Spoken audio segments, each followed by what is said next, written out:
Supreme court ने दिया है पति को ऑनलाइन केस अटेंड करने का अधिकार। जी हाँ, बहुत ही महत्वपूर्ण जजमेंट भी आया है और बहुत ही महत्वपूर्ण जानकारी भी है, क्योंकि कई बार क्या होता है, पति दूसरे स्टेट में रहता है, पत्नी दूसरे स्टेट में रहती है और उसके बाद पत्नी अपने स्टेट से वो केस कर देती है और बार बार पति को दूसरे स्टेट में जाना पड़ता है, जिससे कि उसकी नौकरी और वो भी हो जाता है परेशान। अब ऐसे में पति करे तो क्या करे, लेकिन ऐसे में सुप्रीम कोर्ट ने पति के फेवर में बहुत ही बड़ा फैसला दे दिया है कि पति अभी ऑनलाइन भी केस अटेंड कर सकता है। जानते हैं क्या थे केस के फैक्ट और क्या था केस, पूरी जानकारी आपको देंगे, लेकिन उससे पहले चैनल को सब्सक्राइब कीजिए, वीडियो को पूरा देखिए, क्योंकि आधी अधूरी जानकारी हानिकारक है। यहाँ पे हस्बैंड और वाइफ अलग अलग जगह से होते हैं। हस्बैंड जो है वो बेंगलुरु से होता है, जबकि वाइफ उज्जैन से होती है। हस्बैंड जो है एक पिटीशन फाइल करता है हिंदू मैरिज एक्ट सेक्शन 12 के अंतर्गत कि मेरी जो मैरिज है उसको नल एंड वॉइड घोषित कर दिया जाए।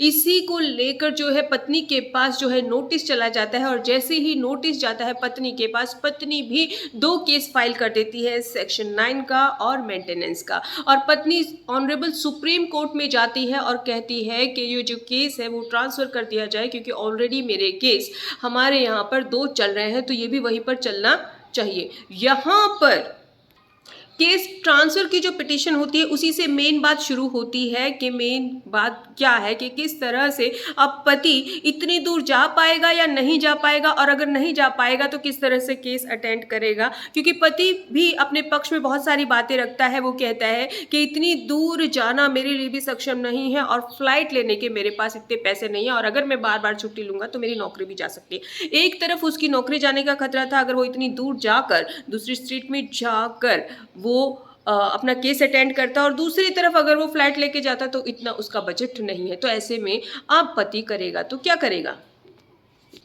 यहाँ पे ऑनरेबल सुप्रीम कोर्ट केस के सारे फैक्ट्स को देखता है और पति को ये रियायत देता है कि भाई उसको वहाँ जाकर कोर्ट में जाकर अपीयर होने की ज़रूरत नहीं है, वो ऑनलाइन भी केस को अटेंड कर सकता है। बहुत ज़्यादा ज़रूरत होने पर ही, बहुत ज़्यादा ज़रूरी होने पर ही कोर्ट उसको वहाँ पर बुलाएगी। और अगर केस में उसकी गवाही की भी ज़रूरत होती है तो बेंगलुरु के डिस्ट्रिक्ट कोर्ट से कमिश्नर के सामने ही ये प्रोसेस होगा, उसको वहाँ जाने की ज़रूरत नहीं है।